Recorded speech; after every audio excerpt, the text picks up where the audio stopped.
고혈압을 결국은 우리가 인식을 할 때 상당 기법을 한번 정리를 한번 해볼게요. 자, 고혈압의 인식에서 가장 중요한 거는 첫 번째 모델이 뭐냐면 혈관의 모형을 이해하는 단계입니다. 자, 고객한테 혈관의 모형을 이해하는 단계를 설명하는 게 고혈압의 가장 첫 번째 모형이고요. 자, 여기에서 이제 나온 모델이 뭐냐면 혈관은 뭐냐면 동맥, 모세혈관, 정맥으로 구성되어 있습니다. 요거를 이해를 시키시고요. 그 다음에 가장 많은 혈관 질환 중에 모세혈관이 대부분 막혀 있는데요. 큰 혈관들 중에서 이제 동맥혈관을 이해시키는 것이 1번입니다. 그래서 동맥에서 가장 많이 나타나는 혈관의 종류는 동맥류입니다. 동맥류. 그래서 이 유자가 무슨 유자냐면 염증할 때 염증류라고 하는 거죠. 자, 그러면 동맥류에서 가장 많이 걸리기 쉬운 질병이 뭘까요? 동맥류. 뇌로 가는 동맥, 뇌 동맥 기억나세요? 그러면 뇌 동맥류가 되겠죠. 그 다음에 신장혈관에서 좌심실에서 연결된 동맥을 뭐라고 해요? 대동맥류. 대동맥에 염증이 생기면 뇌동맥혈관에 염증이 생겨요. 자, 그 다음에 이제 복부에 동맥에 염증이 생기면 복부 동맥류가 됩니다. 그 다음에 하지 정맥에 염증이 생긴 거는 하지 정맥류라고 하는 거죠. 그래서 이 혈관에 염증이 생기는 단계를 전부 다 해석을 하는데 유라는 단어를 쓴다. 우리가 이건 현대의학이 이야기해 주는 거잖아요. 그러니까 유라는 단어가 나오면 제일 웃긴 게 뭐냐면 소장님 네 동맥류가 뭐예요? 나한테 이렇게 물어보시고 있어서 파트너가 병원에서 저 네 동맥류예요. 그래가지고 여러분 동맥류 하면 정상 혈관에서 뭐가 삐져나온 거예요? 혈관들이 이렇게 삐쩍삐쩍 삐져나온 거잖아요. 삐져나온 거를 동맥류라고 합니다. 그러니까 뇌혈관에서 삐져나오면 뇌동맥류. 그 다음에 좌심실에서 연결된 대동맥, 큰 동맥에서 삐져나오면 대동맥류. 아래, 우리 복부 동맥 아래로 내려가는 데서 삐져나오면 복부 동맥류. 그 다음에 하지 정맥에서 유혈되면은 하지 정맥류라고 합니다. 근데 여기서 뭐냐면 검증이 딱 된 것은 뭐냐면은 이 세 가지는 검증이 됐어요. 뇌동맥류, 대동맥류, 복부 동맥류. 요거를 뭘로 검증이 됐냐면 지금까지는 원인이 잘 안 밝혀져 있다가 죽은 의사는 거짓말하지 않는다. 이 닥터 올렉 박사가 요거를 무슨 부족으로 해석을 했냐면 검색을 해보니까 불이부족이다. 요렇게 이제 이야기를 하게 됩니다. 그래서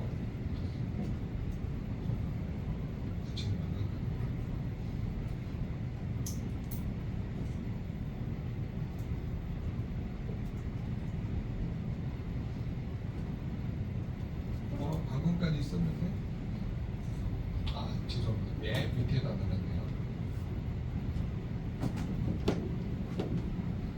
그래서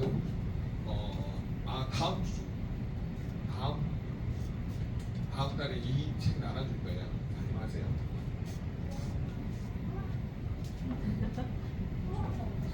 네?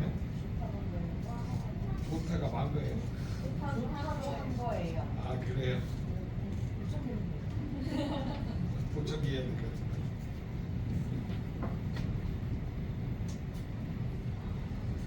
일단은 적어놓으세요. 53페이지에 주문상까지 말아야 된다. 53페이지에 구리 동공 부족으로 인한 동맥류 파열을 과학적으로 검증했습니다. 제가 이 책을 읽고 나서 죄송합니다. 오이스 박사님 미국에서 정보학으로 박사를 받아서 제가 물어봤어요. 이게 과학적으로 뭐냐면 검증이 되지 않으면 어떻게 되냐라고 그랬더니 어떻게 된다고 그랬죠? 과학적으로 얘기했는데 147가지 질병이라는 거를 왜 그렇게 했는지 물어보셨어요? 아 맞아. 그 칼슘 부족으로 147가지 질병이 생긴다고 해서 그걸 먼저 물어봤거든요. 90페이지. 논문에 근거해서 그러니까 실험이든 어떤 식으로든 검증이 돼서 입증이 끝나서 그러니까 147가지는 그냥 나온 숫자가 아니고 그러니까 그런 논문 그러니까 이 병명으로 하나하나 네, 하나하나. 검증이 돼야지 네. 표시할 수 있는 그렇게 네, 그래 이제 그 말은 처음에 내가 궁금했거든요. 왜 147가지라고 이렇게 표현을 했을까? 아니면 뭐 150여 가지 한다는 거 이러잖아요, 우리 보통. 근데 그게 아니라 정확하게 147가지 종류라고 딱 이렇게 표현을 하려면 각 항목별로 이 어비던스 증거가 정확하게 있어야 됩니다. 논문적인 그래서 저도 굉장히 이거 보고 또 충격을 받았고 아 정말 이 수의사가 미치지 않고서는 이런 식으로 수의사에서 의사까지 되는 거거든요. 그래서 그런 거를 여러분이 이제 고객들하고 잠깐 어필을 할 때 이분의 직업이 원래 뭐였다고요? 수의사. 근데 이분이 의대를 가게 된 배경이 뭐라고요? 동맥경화. 혹시 타자가 동맥경화 걸렸단 말 안 들었죠? 그러면 비단계 동맥경화 결국은 무슨 말이지? 동물들은 동맥경화에 안 걸리는데 왜 사람들은 동맥경화에 걸리지라고 이 사람이 궁금하게 생각을 했다고 이제 나오거든요. 그래서 여러분이 이제 책을 읽어보시다가 이 궁금한 내용에 대해서 혈관균을 정리하는 이 부분을 꼭 언급을 좀 해주시면서 그럼 여러분 구리 부족인데 우리 이 성분이 PM 제품이 어디 들어있어요? 리스토린.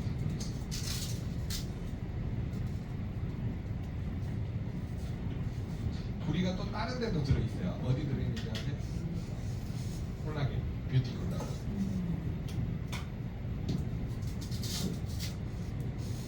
그다음에 어디 또 하나 있는데 구리가 어찌됐든 리스토리트하고 뷰티에는 구리가 들어있어요. 근데 이 들어있는 이유 중에 하나가 구리가 관여하는 것 중에 하나가 이 뭐냐면 결합 조직 형성에 관여를 합니다. 그러니까 콜라겐이나 엘라스틴 뭐 이런 것들이 잘 만들어지도록 도와주는 역할을 하는 것 중에 미네랄 중에 하나가 조효소로 작용하는 것 중에 하나가 구리라고 하는 거죠. 그렇기 때문에 여러분이 이 뭐냐면 구리 부족도 이렇게 볼록볼록 튀어나온 원인 중에 하나가 아닐까 한번 생각을 해보시는 거고. 네? 어떤 거? 그렇죠. 구리 부족으로도 흰머리가 나옵니다. 네. 그리고 셀레늄 부족으로 뭐죠? 이게 그 검버섯은 나오고요. 자, 그래서 일단 1차적으로 여러분이 동맥류를 고객한테 강의를 하시거나 뭘 설명을 할 때 반드시 요거를 연결시켜가지고 설명을 해주시는 게 도움을 주실 수가 있습니다. 여기까지 이해되셨죠? 네, 지웁니다. 자, 그 다음에 두 번째, 고객한테 이제 언어적인 특성에서 이제 두 번째로 이해시키셔야 될 게 뭐냐면 동맥류가 진행이 되면서 가장 많이 나타나는 질환이 뭐냐면 바로 동맥경화예요.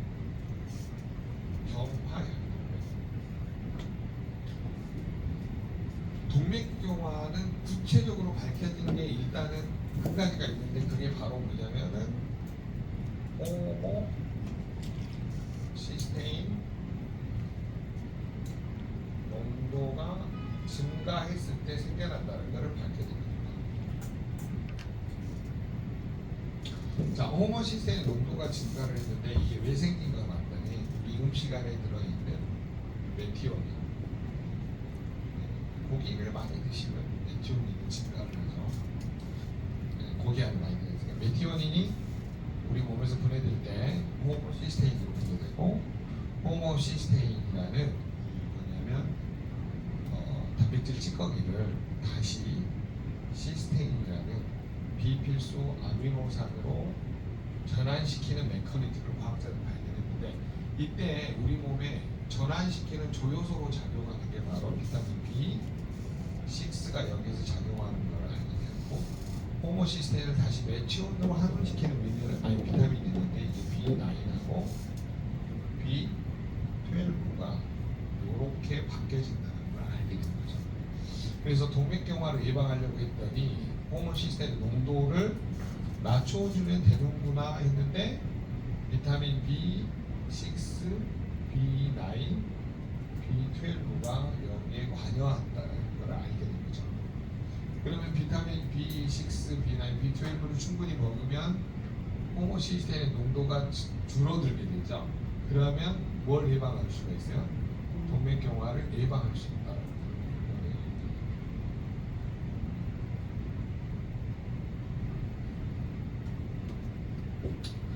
제가 좀 안타까운 경우가 하나 있었는데 제 친구 중에 하나가 작년에 심근경색으로 갑자기 죽은 애가 있어요. 제가 작년에 뭘 먹으라 했냐? 야, 너 액티바이드라도 좀 먹어라. 근데 자기는 약국에서 아로나민 골드, 우루삼, 그 다음에 또 먹는다. 얘가 왜 놀랬냐면 13만 3,140원이나 해. 그러더라고요. 자기가 기껏 먹으면 한 달에 2, 3만 원이면 땡치는데 왜 그렇게 비싼 거를? 근데 또 막 설명을 해도 이 머릿속에는 그걸로 인정이 되니까 더 이상 투자를 안 하더라고요. 근데 어찌됐든 심근경색으로 갑자기 죽었는데 제가 그날 저녁에 가서 친구 얼굴을 보는데 하루 종일 눈물밖에 안 나더라고요. 지금 왜 눈물이 났을까? 내 돈으로 나서 좀줄 거를. 근데 걔가 돈이 없는 애가 아니야. 엄청 부자야. 완전 부자예요. 그래가지고 근데 완전 부자가 이상하게 자기 먹는다는 이상한 합성 가구도 만드는 거예요. 너무 힘들어가지고 우리 초등학교 동문회한테 한번 그 이야기를 했더니 뭐냐면 너 나한테 PM 팔려고 그러지 또 이러는 거야. 아 그러니까 이게 우리나라 사고 방식 중에 네트워크라고 하면 학을 뛰는 애들 있잖아요. 그런 애들은 아무리 좋아도 설명을 한다고요. 이게 아무리 설명을 해도 진짜 이 벽차고가 되는 것 같아요. 내가 이제 제 친구 변호사 친구가 이제 먹으면서 조금 많이 터지긴 했는데 여러분들이 결국은 알려야 될 게 뭐냐면 비타민 6, 9, 12가 호모시스테인에 관여하고 이게 동맥경화 예방된다면 먹어야 되고 꼭 먹어야 돼요. 근데 사람들이 먹어야 안 먹어요? 안 먹어요. 되게 신기하다 이게. 그래서 여러분이 요거를 꼭 강조를 많이 해주시고요. 그 다음에 6, 9, 12는 여러분 잘 알아두셔야 돼요. 비타민 B6는 햄철 플러스 글로빈 헤모글로빈 맞는데 여기에 관여를 하는 게 바로 뭐냐면은 헤모글로빈 합성안에 관여하는 것이 바로 B6예요. 헤모글로빈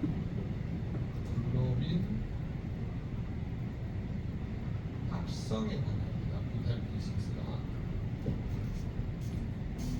여러분 B6 나중에 찾아보시면 단백질 합성, 뭐 아미노산 대사에 관여, 뭐 이런 언어가 많이 나와요. B6에 보면. 그렇기 때문에 용어가 익숙해질 때까지 좀 공부를 하시고요.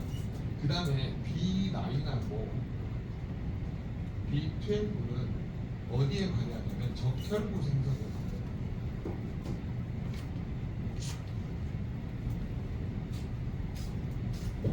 그렇기 때문에 여러분 6, 9, 12는 동맥경화를 예방하지 마요. 헤모글로빈과 적혈구 생성에 관여를 하기 때문에 이 비타민을 피를 만든다 그래서 조혈 비타민 요렇게 만들 줄자 피음자 무슨 비타민이요? 조혈 비타민입니다. 그런 측면에서 보시면 요게 이제 또 뭐하고 연결이 되냐면요. 자 B9은 우리가 엽산이라고 그러잖아요. 영어로 하면 뭔지 아세요? 폴릭 액시드, 폴릭 악시드, 폴릭 액시드. 네, 그다음에 뭐 물어보셨어? 글씨가 안 보여가지고. 아 햄철. 네. 원래는 이 햄철 제가 잘못 썼는데 원래 이렇게 써야 돼요. 햄철 햄. 어이에요. 이거 잘못 썼다. 햄철.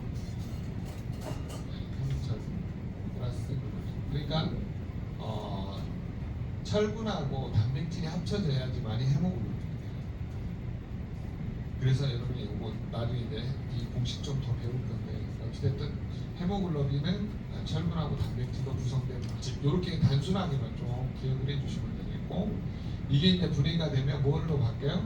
빌리 루빈으로 바뀌는 거.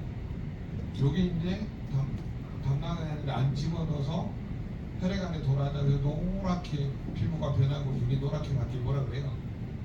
황달이라 그러죠? 빌리루빈 수치가 우리 혈액 안에 농도가 높아지면 황달이라고 부르잖아요. 요거까지 연결해서 알아두시면 도움 주실 것 같고요. 그 다음에 중국에서 어떤 지역에 갔더니 기형아가 많이 태어나요. 그래서 세계보건기구에 가서 땅을 파봤더니 뭐가 부족하냐면 엽산이 부족한 거예요. 폴리덱스. 그래서 이걸 세계보건기구에서 뭘로 지정했냐면 임산부 필수 비타민으로 지정을 했네요. 이거하고 뭘 지정을 했냐면 철분. 근데 이게 놀라운 게 있어요. 여러분 잘 봐보세요. 우리가 항상 뇌에서 도파민하고 세로토닌이 기본적으로 비타민 에너지 대사에서 B3, B9, 철분이 가장 많이 써요. 페니랄라닌에서 티로닌, 그 다음에 트립토판에서 세로토닌 이렇게 바뀔 때 3, 6, 철이 필요합니다.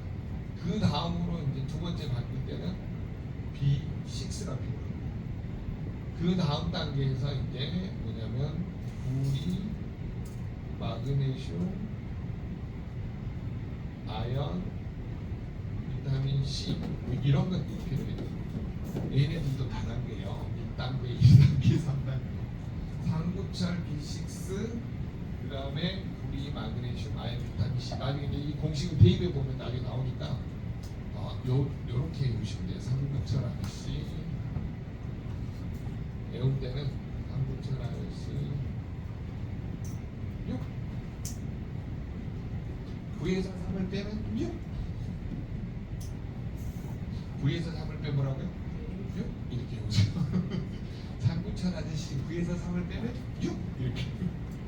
이해되셨어요? 6. 이게 아니고 6입니다.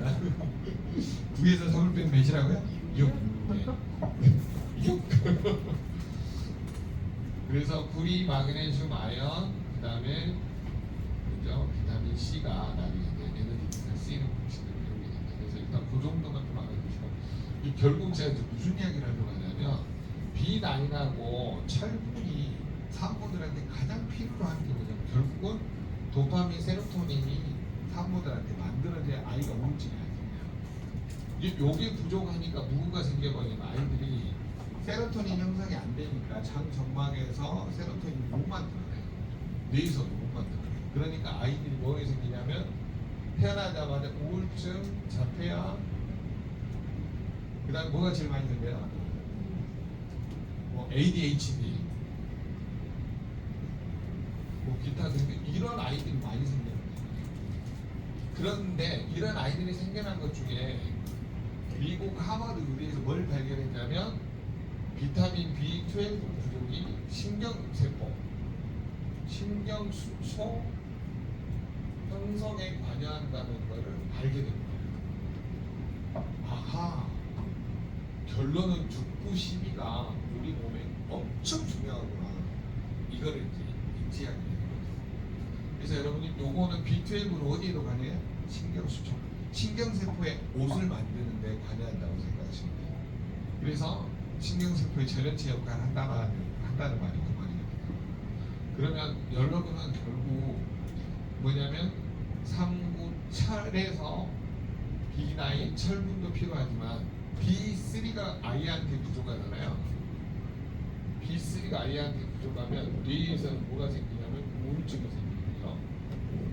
그 다음에 장에서는 설사가 나오고 피부에서는 심한 피부염 증세가 나타나면서 홍조, 붉은색을 띠는 얼굴색으로 싹 바뀌는 그 문제가 생겨나기 시작합니다. 지금 요게 개념이 정리되면서 이해가 되시죠? 결국은 비타민 부족으로 나타나는 질환이 너무 많기 때문에 여러분이 이거를 단계별로 쭉 정리해가 외우시는 게 굉장히 도움을 줄 수가 있습니다. 그래서 이런 단계들을 좀 외워주시고요. 결국은 6, 9, 12가 우리 몸의 기본 3, 6, 9, 12가 부족하면 도파민, 세로토닌도 안 만들어지지만 동맥경화 일환도 안 되고요. 헤모글로빈은 적혈구가 안 만들어지니까 산소 운반이 안 되니까 아이들이 성장이 돼야 돼요. 면역력이 올라가는 점점 떨어져요. 그럼 액티바이드를 먹어야 되고 뽕먹어야 돼요. 뽕먹어야 돼요. 파먹어야 돼요. 멍청이. 여러분 액티바이드 많이 드시는 것이 인생을 바꿀 수 있는 길이라는 얘기고요.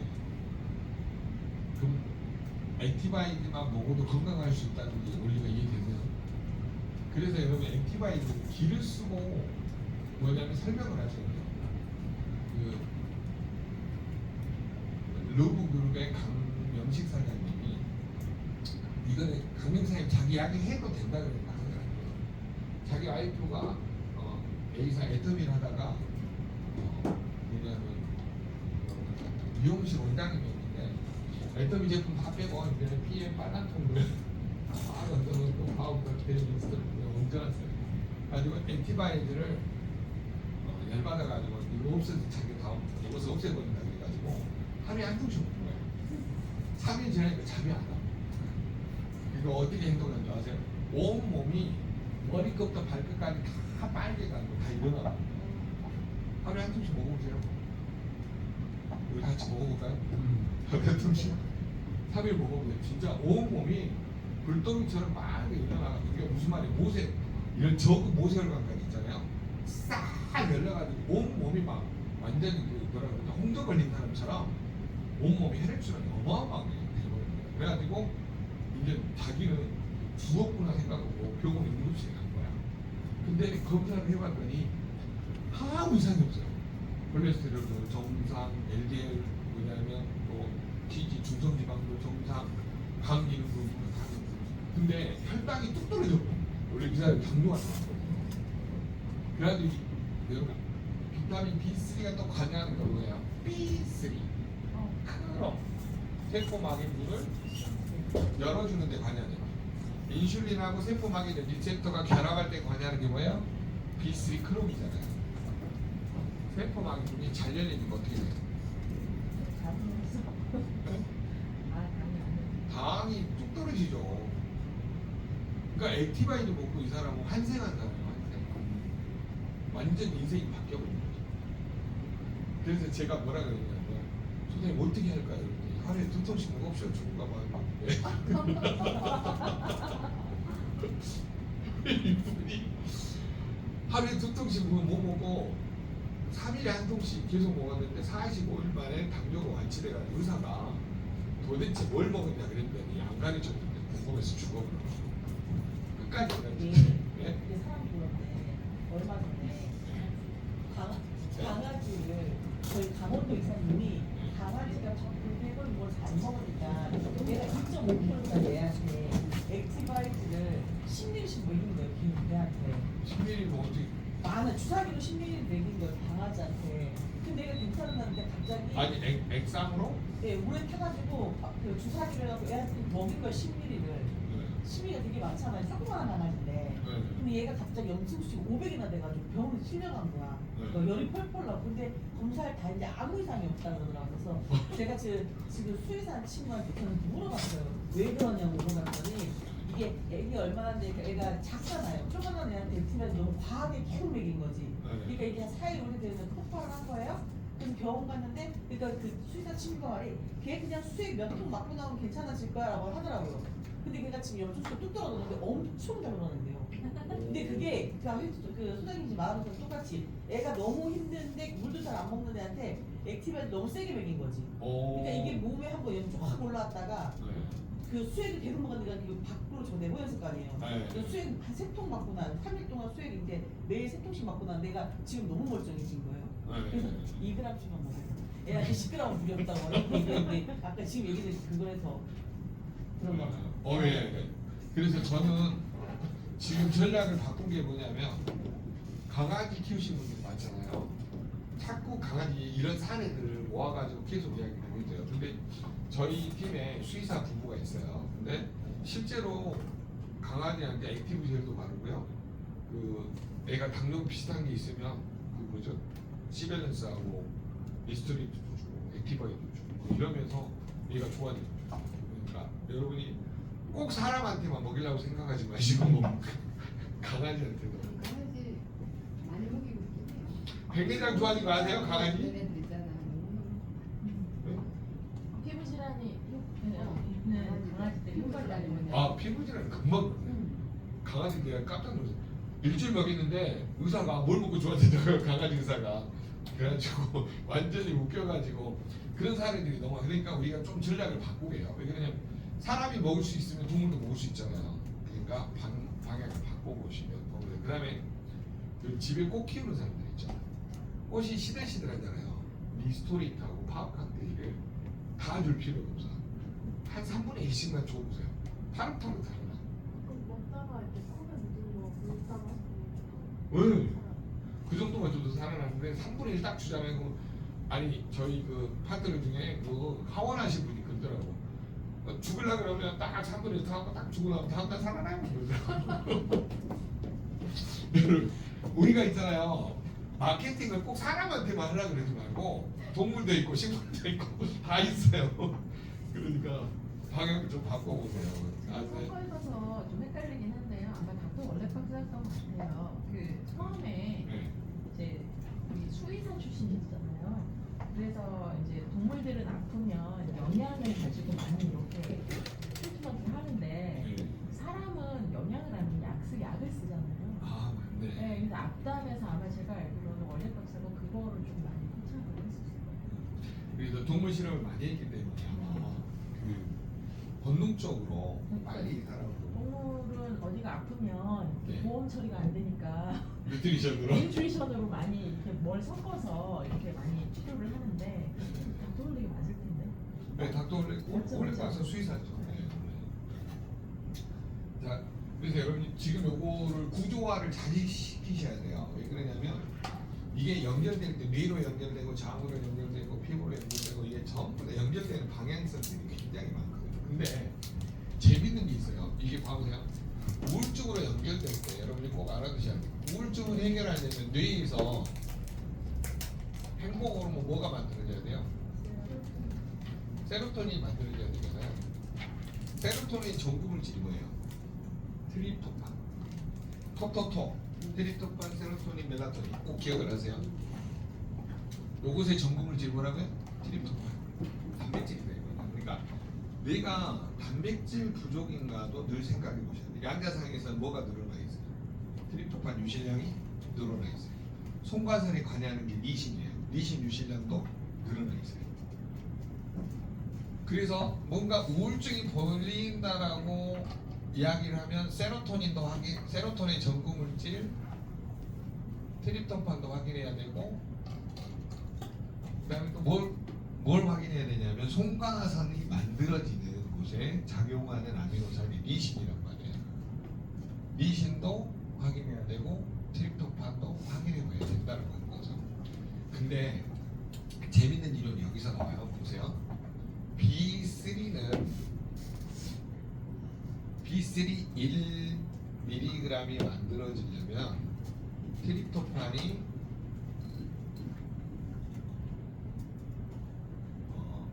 몇 mg더라? 6mg인가? 6대 1인가 그렇겠네요. 죄송합니다. 제가 갑자기 기억이 안 나네요. 6mg인가를 가지고 뭐냐면 B3를 합성을 할 때 우리 몸에서 6대 1인가요? 제가 이거 다시 한번 확인해서 가르쳐 드릴게요. B3는 비타민이 아니에요. 정확하게 말하면 B3는 뭐냐면요. 단백질로부터 만들어지는 좋은 아미노산이에요. 요거는 이미 그 분자 영양학을 배우시면은 거기에서 의사들이 주로 하는 말이 저겁니다. 기능거예요. 그러니까 B3는 뭐냐면 무엇으로부터 만들어요? 트립토판이라는 아미노산으로부터 만들어요. 그렇기 때문에 요거는 비타민이 아니고 원래는 준 아미노산으로 분류가 맞다라고 하는데 옛날에 그냥 순서대로 매기다 보니까 그냥 비타민 B3라고 규정을 한 거예요. 어쩔 수 없이. 그래서 B3를 이해를 하실 때 이걸 이해하세요. 그럼 B3하고 또 뭘 이해를 하셔야 되냐면 B3가 부족하면 보세요. 3구철이 부족하면 도파민, 세로토닌 생겨요? 안 생겨요? 네. 보세요. 트립토판이 5-HTP 기억이 여러분 나실란가 모르겠네요. 요것이 여러 개 바뀌려고 할 때 3구철 5-HTP가 세로토닌 바뀔 때 B6 기억나세요? 1단계 2단계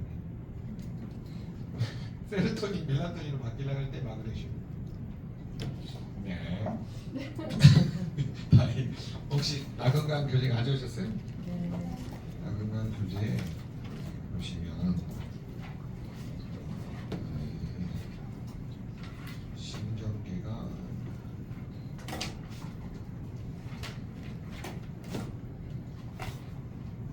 단백질과 내용 58페이지 21번 58페이지 59페이지 58페이지 59페이지 나와 있나요? 네. 단백질과 내용으로 해가지고 나와 있어요.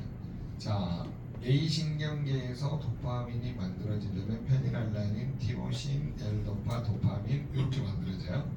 도파민에서 노르아드레날린이라는 이 부신 수질에서 만들어진 호르몬도 거기서 전환이 됩니다. 자, 그러면 결론은 뭐냐면 도파민은 우리가 어떤 창조적인 일을 하고 뭔가 내가 그 좋아하는 일을 할 때 분비되는 호르몬이거든요. 근데 요게 만들어지려고 할 때 삼구철, 비타민 B6, 도파민, A 신경계 보이세요? 네. 자, 그럼 B 신경계 볼게요. 트립토판에서 5-HTP, 세로토닌, 멜라토닌, 토토토 외우실 때 이해되셨죠? 네. 토토토, 삼구철, B6, 마그네슘. 이제 보이세요? 그 네. A, B 그림.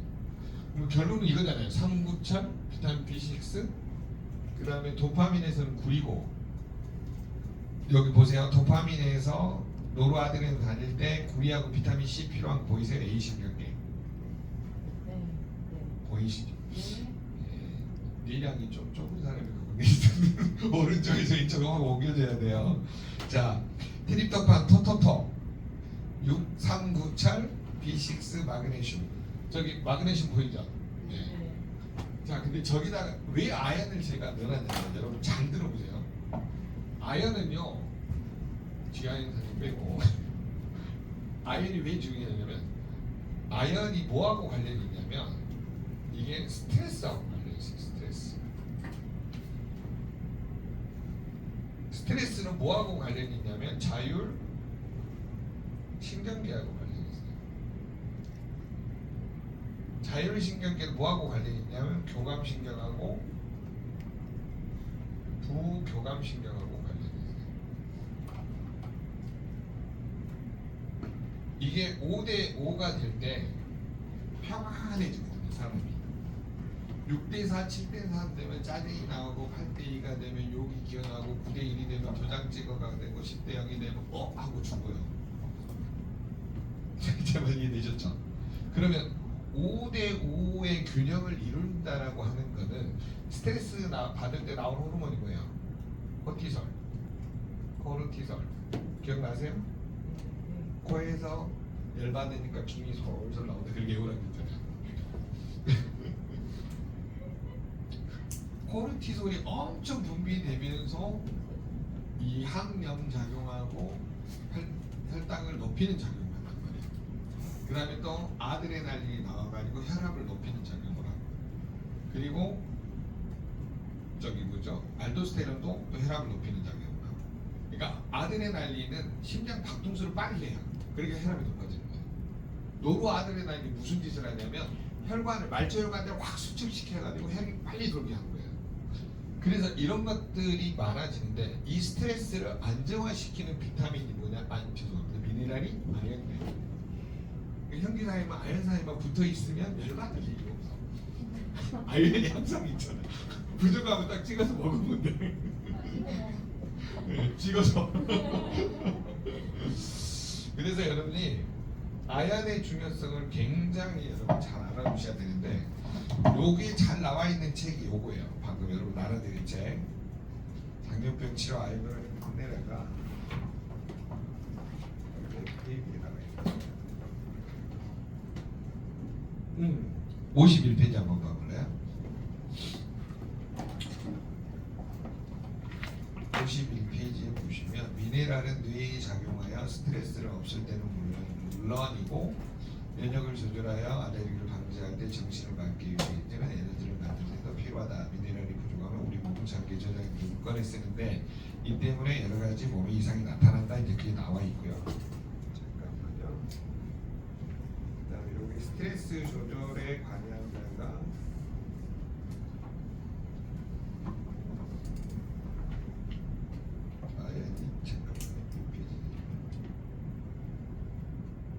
네, 저기 120페이지로 가보세요. 120페이지를 보시면 아연이 관여하는 데가 굉장히 많거든요. 거기 120페이지 보시면 스트레스를 막아낸다. 아연이 부족했을 때 우울증, 불면, 고고 보이세요? 네네네. 그렇기 때문에 아연이 관여하는 쪽이 많기 때문에 여러분이 스트레스를 받을 때 코티솔 분비를 줄여주고 뇌신경을 안정화시켜주는 미네랄이 뭐라고요? 아연이라는 거예요. 아연하고 크롬이 어디 들어있어요? C밸런스, 리스토레이트. 내가 열이 많이 받잖아요. 그럼 의무적으로 뭘 드셔야 되냐면 리스토레이트나 C밸런스를 진하게 드세요. 저도 여기 오면 뭘 많이 먹을까요? 리스토레이트 C밸런스 많이 먹어요. 왜냐하면 중간중간에 이 뇌도 스트레스 받잖아요. 가르쳐야 되니까. 그래서 많이 먹는 편인데 여러분이 요 개념만을 이해하신다 그러면 고객한테 어떻게 접근해야 될지 이해가 되시고 그 다음에 제일 중요한 거 거기 보세요.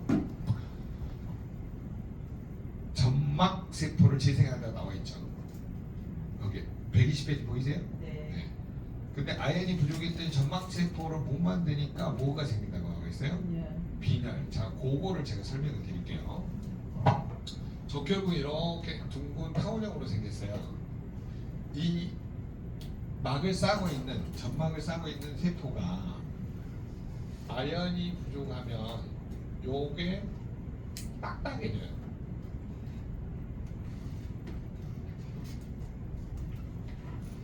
그러면 적혈구는 잘 들으세요. 적혈구가 모세혈관 저런 여기 보세요.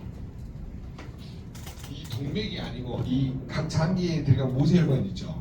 모세혈관을 들어갈 때 어떻게 들어가냐면 이걸 접어 자기가 반으로 딱 접고 더 적은 혈관은 한 번 더 접어요. 그렇게 들어가는 거예요. 췌장혈관은 두 번 접어야 들어가. 췌장혈관에 이 모세혈관으로 들어가려면 그러면 혈관들이 딱딱할 때 이 아연 부족으로 적혈구 막이 딱딱해지면 여기 찢어지겠죠. 적혈구 막이 찢어지겠죠. 이거를 이렇게 찢어져서 생긴 병을 용혈성 빈혈이라고 해요. 그러니까 아연 부족으로도 용혈성 빈혈이 나요. 현지 사장님은 아연 사장님을 자꾸 찍어서 먹어야 돼요. 아연을 많이 보충해야 용혈성 빈혈이 안 생겨요. 자, 우스갯소리고요. 결론은 뭐냐면 점막세포를 어떻게 복원해야 된다는 걸 설명하려고 그렇게 한 거예요. 그래서 여러분이 그게 나와 있는 게 뭐가 있냐면 112페이지로 보세요. 자, 112페이지 그림에 보시면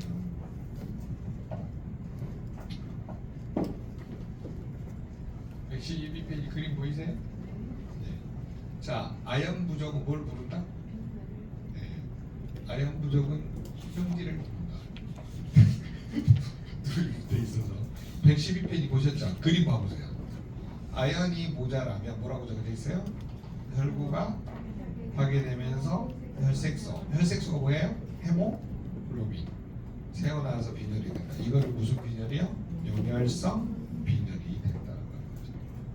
자, 적혈구는 가느다란 혈관, 모세혈관을 통과할 때 파괴되기 쉽다. 그 이유가 무슨 부족으로?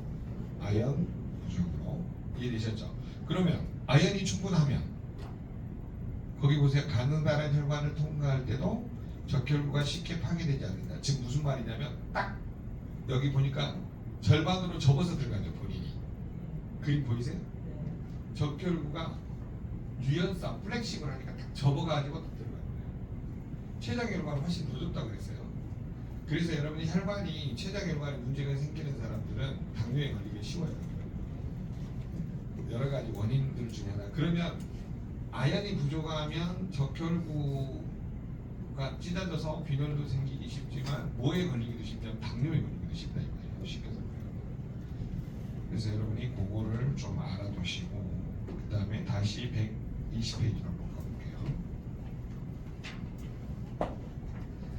자, 두 번째 보면 점막세포를 재생해 가지고 뭐라고 적혀져 있어요? 120페이지 부족하면 군의 지금 120페이지 하고 있습니다. 120페이지요. 네. 분해형, 위궤양, 미각 이상, 감기가 들기 쉽다라고 적혀져 있죠. 여러분, 분해형 위 생기면 위궤양하고 같은 말이에요. 왜 그러냐면 위가 빵꾸 나기 전에 쌓이는 분들이 분해형이에요. 위 점막이 헐어있다 이거예요. 그래서 여러분이 그거를 정확하게 이번에 우리도 그 김동화 박사님 초청 가는데 뭐냐면 머리를 오셔서 하는데 김동화 박사님 그 논문을 좀 찾아주셔서 고마워요. 대부분 한의학에서도 입이 헐어서 온 사람들은 위장 치료를 먼저 합니다. 그래서 여러분이 구내염이 생겼다라고 하면 위 점막도 어때요? 그냥 대기 빵꾸가 나기 직전이라고 보시면 돼요. 그럼 거기만 나냐? 소장, 대장, 점막들이 어때요? 상태가 좋다 안 좋다? 안 좋다. 그 면역이 올라가요 떨어져요? 점점 떨어져요. 그러면 저거를 예방하기 위해서 아연을 먹여야 되는 게 필수죠. 근데 거기다 적어놓으세요. 구내염이 생기는 원인 중에 하나가 비타민 B2 부족이에요. 그 다음에 또 무슨 부족이냐면 베타 카로틴 부족이에요. 네, B2, 12가 아니라 1, 2 한데 2, B2, 베타 카로틴.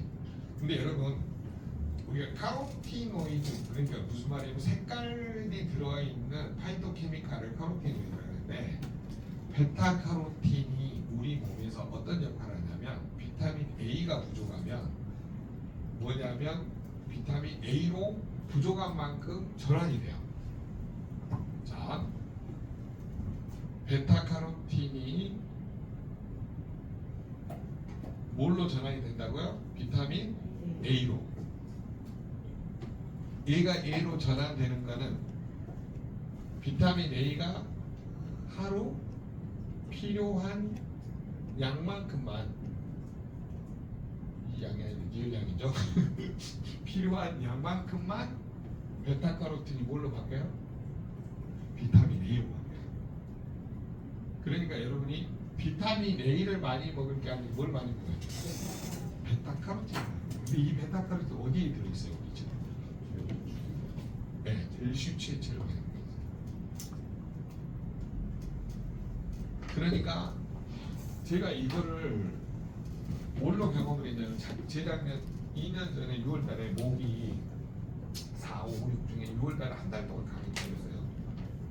5월달쯤 되니까 목이 헐어버린 거예요. 이 점막이 아무래요. 그래서 제가 제슈츠를 그냥 떠서 먹었는데 하루에 한 통을 다 먹은 거예요. 그냥 하루 종일 한 스푼씩 먹고 또 먹고 한 스푼 먹는데 오후 되니까 목이 뚫려갖고 말이 나오기 시작한 거예요. 그래서 제가 베타카로틴이 얼마나 점막 재생에 도움이 되는지를 알게 된 거예요. 그래서 여러분이 제슈츠를 목이 안 좋거나 점막에 구내염이 오거나 할 때는 에티바이하고 제슈츠 저런 것들을 오메가3 같이 먹으면 빨리 회복이 됩니다. 이해되셨죠?